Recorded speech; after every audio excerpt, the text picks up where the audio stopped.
کیا آپ جانتے ہیں کہ ہمارے نبی بچپن میں کس چیز سے کھیلتے تھے؟ تو یہ سن کر آپ کا دل خوش ہو جائے گا اور اپنے نبی پر قربان ہونے کا دل چاہے گا۔ تو ہمارے نبی کی ساری زندگی پیدائش سے لے کر اس دنیا سے چلے جانے تک معجزے سے بھری ہوئی تھی۔ اللہ نے آپ کو ہر ایک چیز کا اختیار دے رکھا تھا۔ جب آپ اس دنیا میں تشریف لائے تو آپ سجدے کی حالت میں تھے۔ آپ کی انگلیاں آسمانوں کی طرف اٹھی ہوئی تھی اور اللہ کے ایک ہونے کی گواہی دے رہی تھی۔ آپ ایک نور تھے کیونکہ آپ سے ہر ایک چیز روشن ہو گیا۔ انسان تو انسان، پیڑ پودے، جانور، جنات، سب نے آپ کی آمد پر خوشیاں منائی۔ آپ چاند سے کھیلتے تھے، سورج آپ کو لوریاں سناتا تھا۔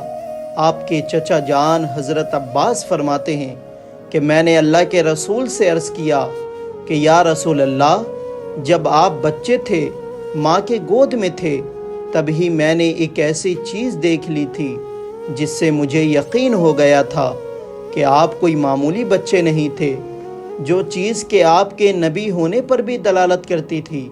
اور میرے ایمان لانے کی ایک وجہ یہ بھی ہے کہ میں نے دیکھا کہ جب آپ گھر کے آنگن میں جھولے میں لیٹے ہوئے تھے تو آپ چاند سے باتیں کر رہے تھے، اور آپ جس طرف اپنی انگلی کا اشارہ کرتے چاند اسی طرف چلا جاتا۔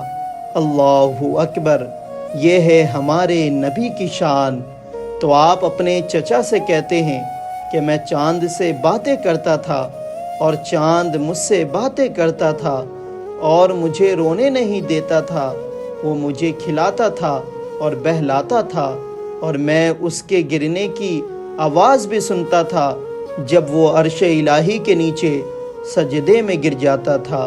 کھیلتے تھے چاند سے بچپن میں آقا، اس لیے یہ سراپا نور تھے، وہ تھا کھلونا نور کا۔ مجھے بتاؤ، کیا کسی ماں نے ایسے بچے کو آج تک جنم دیا ہے جو کہ چاند تاروں سے کھیلتا ہو، جس کے اشارے پر چاند تارے گھومتے ہوں؟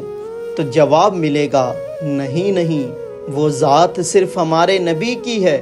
سب سے اعلیٰ وہ اعلیٰ ہمارا نبی، دونوں عالم کا دولہ ہمارا نبی۔ تو ہمارے نبی کی شان سب سے اعلیٰ ہے، دونوں عالم کے سردار ہیں ہمارے نبی، تمام نبیوں کے سردار ہے، تمام مخلوق کے سردار ہمارے نبی ہے۔ اللہ کے آپ محبوب ہیں۔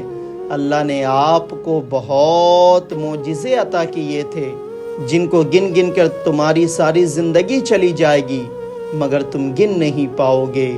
تو ہمارے آقا کی شان ہے یہ، ہمارے نبی کی شان ہے یہ، جن جیسی شان کسی کی نہیں ہوئی۔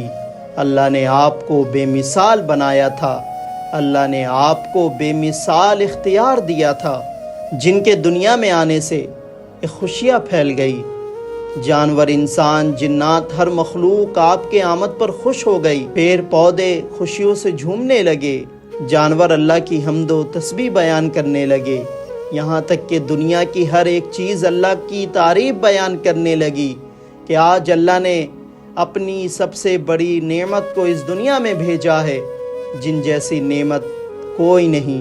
اللہ کی سب سے بڑی نعمت کوئی ہے تو وہ ہمارے نبی کی ذات ہے، جس پر ہمیں ساری زندگی اللہ کا شکر ادا کرنا چاہیے کہ اللہ نے ہمارے بیچ اپنے نبی کو بھیجا، اور ہمیں اپنے نبی کا احسان ماننا چاہیے کہ ہمارے نبی کے صدقے انشاءاللہ ہماری بخشش ہوگی۔